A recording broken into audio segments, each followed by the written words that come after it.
আওয়ামী লীগের ফ্যাসিবাদী আমলে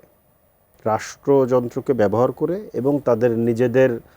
ছাত্রলীগ নামের মিলিশিয়া বাহিনী ব্যবহার করে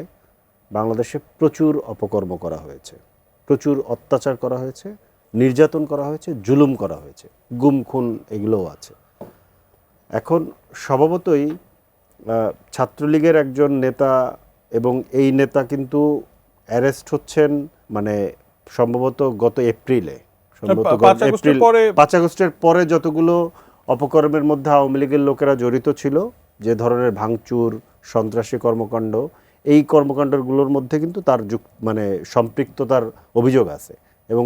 একাধিক মামলা আছে তার বিরুদ্ধে। যে এখানে আওয়ামী লীগের একদম খুবই বিরোধী, খুবই কিংবা আওয়ামী লীগের দ্বারা নির্যাতনের শিকার এইরকম মানুষরাও কিন্তু এর পক্ষে কথা বলেছে। এটা একটা খুব ভালো দিক বাংলাদেশের জন্য। কিন্তু প্রবলেম হচ্ছে যে বাংলাদেশকে ওই রকম জায়গায় যে আমরা নিতে চাই যে একদম আমার শত্রুর পক্ষেও আমি দাঁড়াবো, শত্রুর মানবাধিকার কিংবা শত্রুর প্রাথমিক যে হিউম্যান রাইটস, স্বাধীনতা, বাকস্বাধীনতা, এগুলোর পক্ষে যে আমি দাঁড়াবো, সেটার জন্য যেরকম রাষ্ট্র ব্যবস্থা, যেরকম সমাজ, যেরকম পরিস্থিতি দরকার ছিল, সেইটার দিকে আগানোর পথে আমরা সবচেয়ে বড় ধাক্কা খেয়েছি কিন্তু আওয়ামী লীগের কাছ থেকেই।